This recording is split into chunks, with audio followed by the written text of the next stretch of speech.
ตอนนี้ตาเลยตาเรียบ ตาเรียบ เว้ยหาดู ตาเรียบพี่ตาเห็ดลาบไอพี่น้องจีบหูมันแล้วก็เห็ดลาบใส่บางเทีก็จะใส่เห็ด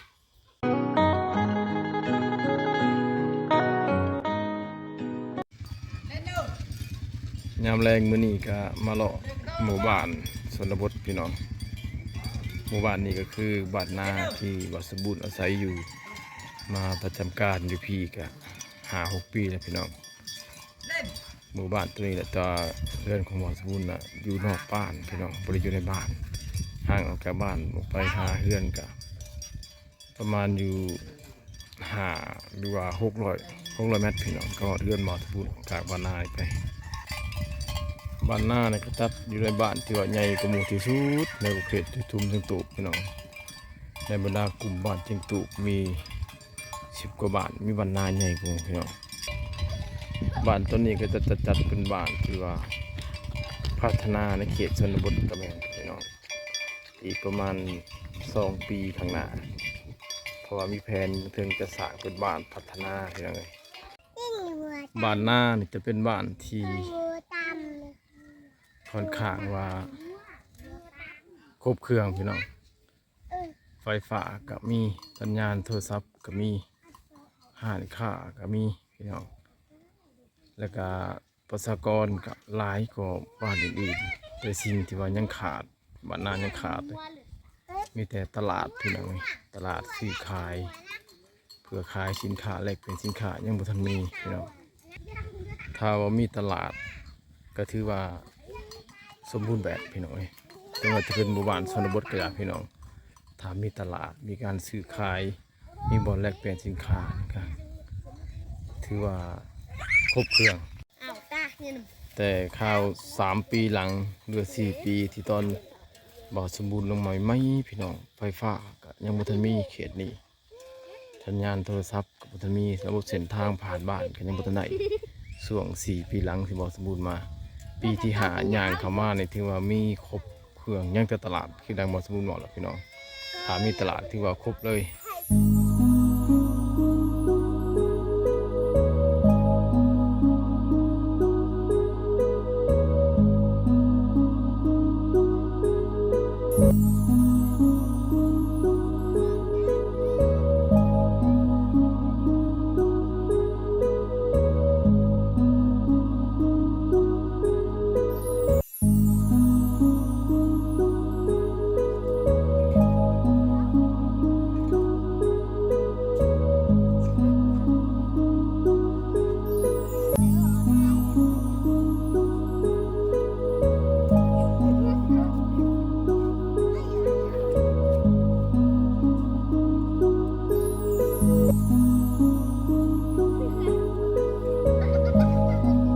สำหรับบรรยากาศมื้อนี้นะพี่น้อง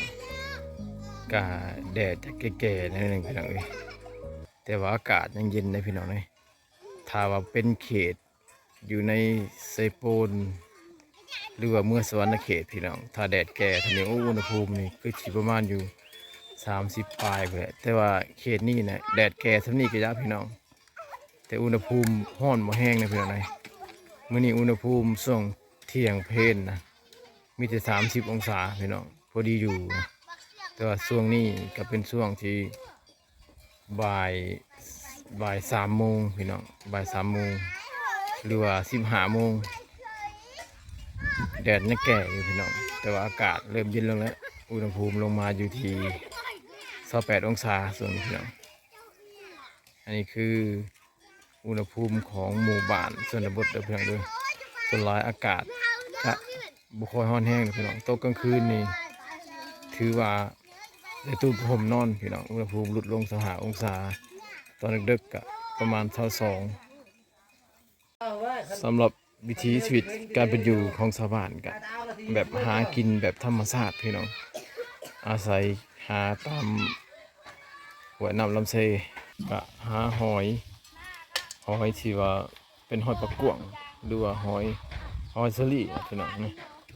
เจ้าหามาจากถุงนาเอามาเทเซ่บ่ใช้ตัวกระตังในยานอันนี้ เนี่ยก็มินนี้ อืมอันนี้คืออาหาร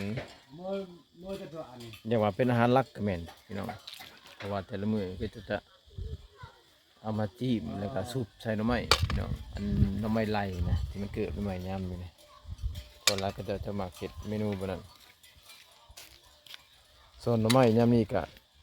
เกิดหลายอยู่นะพี่น้องเอ้ยถึงแม้ว่าฝนจะตกยังบ่ทันดีแต่ว่ามันก็เกิดส่วนใดส่วนหนึ่งถ้าว่าวิทย์เดือนนี้ไปหน่อไม้ไล่หรือว่าหน่อไม้ไผ่ทุกๆชนิดพี่น้องจะหลายอยู่เขตนี้เพราะว่ามันมีภูมีผานะสำหรับอาหารการกินก็อุดมสมบูรณ์อยู่พี่น้องบ่เป็นเสยเจ้าก็ดี เห็นยังกินไปแจวบ่เห็นยังเจอยังซุปบ่ สตอยเมื่อยน่ะ บ่ là can trộm can tuột đắng thế อ่าตะกะลอเนี่ยตะเลย ta liệp Ta liệp. với hạ đâu ตาเรียบพี่เจ้าเห็ดลาบไอพี่น้องจีบโอ้โหมันแล้วก็เห็ดลาบใส่บางเทีก็จะใส่เห็ดแปลว่าเห็ดนะเห็ดอีสานเห็ดกระด้างเห็ดขาวเนี่ยพี่น้องสุดท้ายมันก็จะเกิดอะไรอย่างเงี้ยแต่ว่าช่วงเห็ดปวกนี่เห็ดนี่มันสูงมีนะพี่น้องนะเห็ดปวกมันมีแต่เห็ดกระด้างเห็ดแบบเห็ดอยู่ในป่าอย่างนั้นมีอยู่พี่น้องเห็ดปวกนี่บ่มีเขตนี่บ่เกิดบ่คือดินทรายเพราะว่าดินแค่นี้เป็นดินหินจีไปไหวอะหมอนี่อะหมอจักปีแล้วหมอนี่ซีกระหมอเลยนี่ ตะปูนกระหมอตะปูนกระหมอตะปูนกระหมอ ตะปูนหกวะ ตะปูนนี่หกเลยเนาะ chết หกเจ็ดวะ ừ. เออตะปูนกระหมอคือว่า7 ปีเลยตัวน้อยๆนี่สามารถเฮ็ดกินซอยแม่ได้แล้วได้สิเนาะ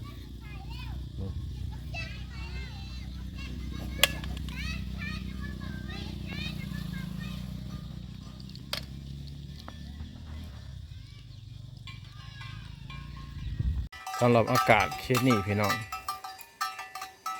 มื้อหนึ่งมันเสือจะมี3-4ฤดูเลยพี่น้องนะเพราะว่าคือช่วงเช้ามันเสือกับแดดออกตอนที่สวยกับครึ้มหรือว่าหนาวมันเสือตอนแรงอาจจะมีฝนตกอากาศสลับสับเปลี่ยนกันไปพี่น้องนี่คือช่วงนี้ก็ครึ้มๆแล้วพี่น้องคือฝนจิตกนะตอนบ่อสมบูรณ์เข้ามาทมิตรเข้ามาบ้านทมิตรเนี่ยแดดแห้งแต่ว่ามาตอนนี้มีลมแล้วก็ครึ้ม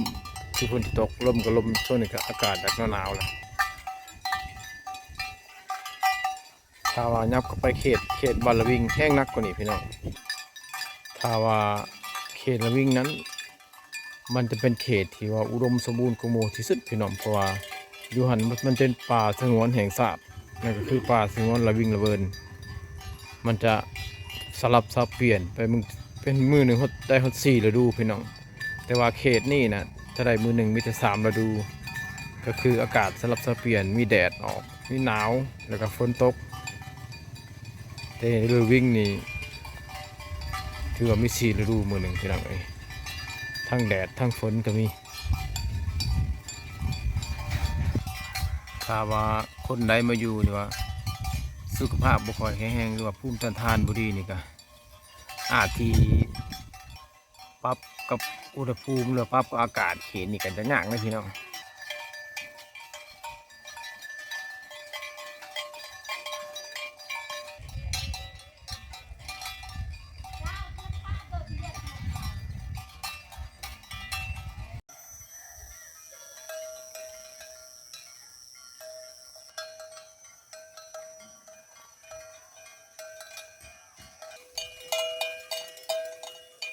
บอกว่าจะเป็นบ้านไหนคิดว่าเขตได้พี่น้องเลี้ยงงัวนี่ก็ง่ายที่จะได้พี่น้องเลยพี่น้องสังเกตดูเลี้ยงง่ายเลี้ยงปล่อยตามธรรมชาติเลยพี่น้องหากินตามหมู่บ้านหากินตาม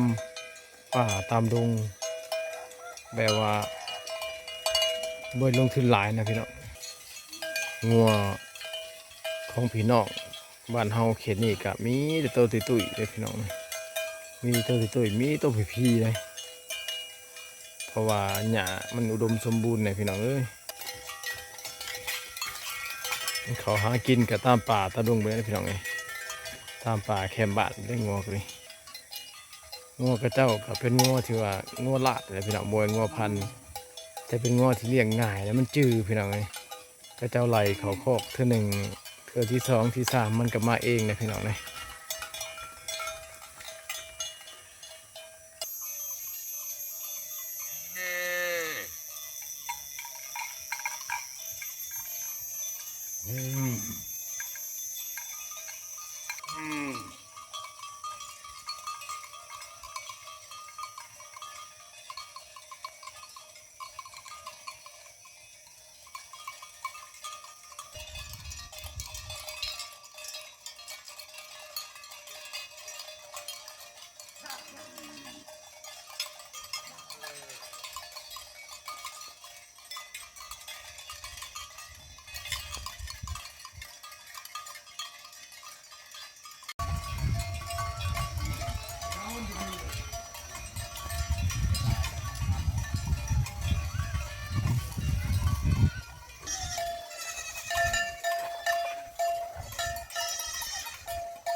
ช่วงนี้ก็ถือว่าได้เวลา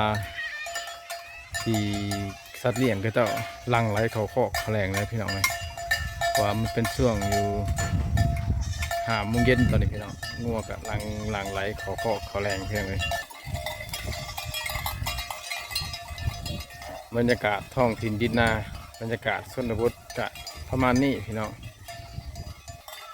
อย่างรอบบ้านถ้าท่านใดก็จะเห็นแต่สัตว์เลี้ยงของชาวบ้านนี่แหละมันผสมผสานด้วยว่าอีหนึ่งว่าก็เจ้าดำรงชีวิตร่วมกับสัตว์เลี้ยงก็แม่นพี่น้องแบบมีความผูกพันเป็นกันเองสัตว์เลี้ยงกะคุ้นแต่ได้พี่น้องเอ้ย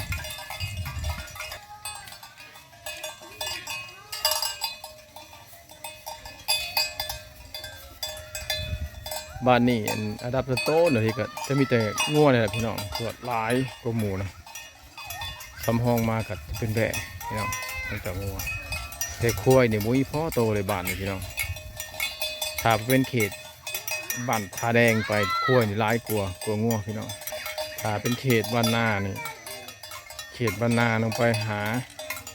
บ้านทบทะลูบ้านเจียงตูบนี่จะเป็นแต่งัวร้ายที่สุดพี่น้องถ้าไปเขตเจทุมพะบังไปบ้านใหม่ทาแดงมีแต่ควายร้ายที่สุดบ่มีงัวพี่น้องก็เจ้าเลี้ยงก็อิงใส่ความเหมาะสมอิงใส่เขตพี่น้องคือว่าเขตไหนมีความเหมาะสมเลี้ยงงัวเลี้ยงแบะหรือว่าเลี้ยงหมูก็เจ้าก็จะหมุนใส่พี่น้องหมุนใส่แปลว่าตามความเหมาะสมของสัตว์พี่น้องเอาพี่น้อง